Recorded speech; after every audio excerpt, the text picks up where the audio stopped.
Paganda ng paganda ang serye ng Cleveland at Pacers, Golden State at Minnesota Timberwolves Game 3 preview, injury report at key players. Hindi na pinayagan ni Donovan Mitchell na hayaang mawala muli sa Cleveland Cavaliers ang kanilang kalamangan sa ika-4 na quarter, kaya't sa harap ng mga tagahanga ng Indiana Pacers na nakatayo at umaasang maibaba sa single digits ang unang 24 na puntos na lead, kinuha ni Mitchell ang laro sa kanyang mga kamay. Nag-shoot siya ng 13 talampakan na fade away, sinundan ng isang pull-up 3-pointer at pagkatapos ay nahanap si Max Strus para sa isa pang 3-pointer. Tuluyan nang nakuha ng Cavaliers ang panalo sa score na 126-104 nitong araw ng Sabado. Hindi ko pwedeng hayaan mangyari ulit iyon at hindi lang ako ang gumawa nito, sabi ni Mitchell matapos magtapos ng 43 puntos at 9 na rebounds upang mabawasan ang agwat sa serye ng semifinals sa 2-1. Alam kong ako ang nakapuntos pero tulad ng sinabi ko, nakakuha kami ng mga stops, gumawa kami ng mga plays. Pero para sa akin, talagang sinubukan kong maging agresibo. Bumalik din ang Cavs sa forma nila noong regular season sa pamamagitan ng paggawa ng 14 na 3-pointers pagkakaroon ng 56-37 lead in rebounding at paggamit ng zone defense upang pabagalin ang mabilis na opensa ng Pacers. Ngunit ang panapos na sipa ni Mitchell ang pinakamatingkad. Yung una niyang shot, selfish iyon. Pero kailangan niyang maging selfish sa pagkakataong iyon. Alam mo na ang ibig kong sabihin, sabi ng coach na si Kenny Atkinson. Nararamdaman niyang kailangan ko itong i-shoot kahit hindi ito perfectong shot at iyon ang sinasabi nating instinct ng sandaling iyon. Nag-shoot ng 4 na 3 si Strus at nagtapos ng 20 puntos, 7 rebounds at 7 assist sa larong hindi kailanman naungusan ang Cavs. Pinangunahan ni Benedict Mathurin ng Pacers na may 23 puntos. May 18 na puntos naman si Pascal Siakam at nagtapos si Tyrese Haliburton ng 4 na puntos at 5 assists. Ang kanyang unang pagkatalo sa home court sa isang playoff game na nilahukan niya. Ito ay napakahinang effort sa simula pa lamang ng laro at sa napakaraming bahagi nito, sabi ng coach ng Pacers na si Rick Carlisle. Malinaw, hindi ko naihanda ng maayos ang mga lalaking ito. Nahirapan si Haliburton. Kailangan kong gumawa ng mas marami para mailagay siya sa mas magagandang posisyon para makakuha ng mas magagandang shots. Ang pinaka-physical na laro sa tatlo ang nagresulta sa mga manlalarong madalas bumagsak sa sahig. Nakabangga si Hunter ng matigas na balikat matapos makapuntos sa ikalawang quarter, isang banggaan na halos nagpabagsak sa kanya at si Mitchell naman ay bumagsak sa front row seats. Anong masasabi nyo ngayon sa tsansa ng Pacers mga kaibigan sa Cavaliers? Sa ibang balita naman, susubukang kunin ng Minnesota Timberwolves ang 2-1 series lead.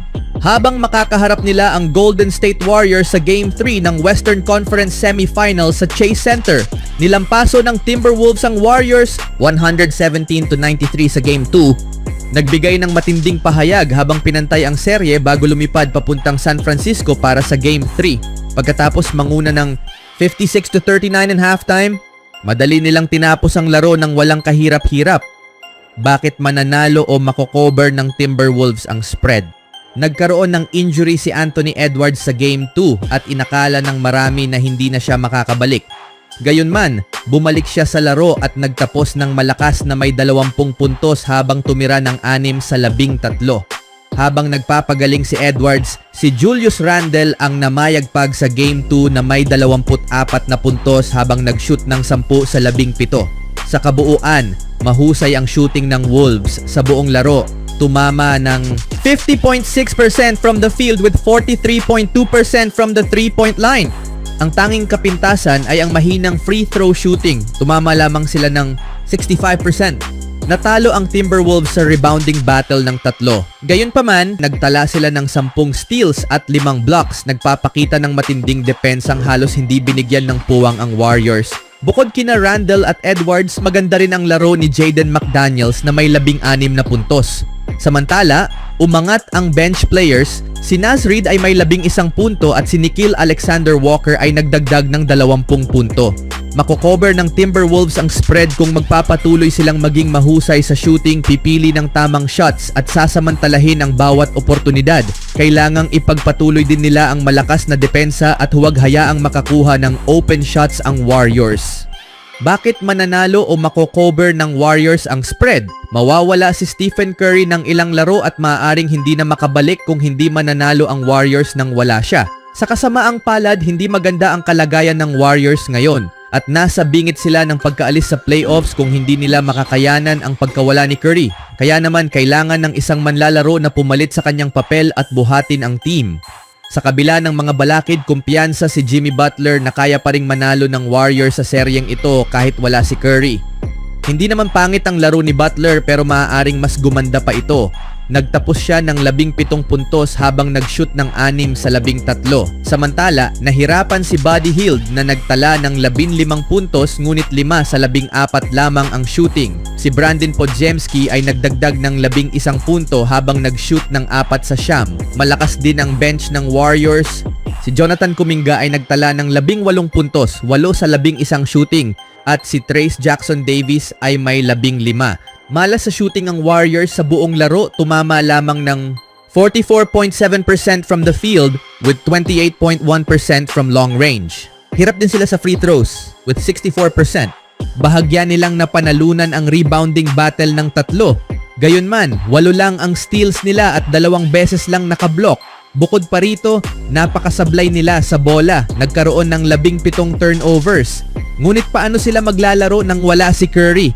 Isang malaking tanong na kailangang masagot. Kailangan ni na Butler o sinumang ibang manlalaro na tumama sa kanilang mga shooting at makagawa ng mas magagandang pagkakataon mula sa 3-point area.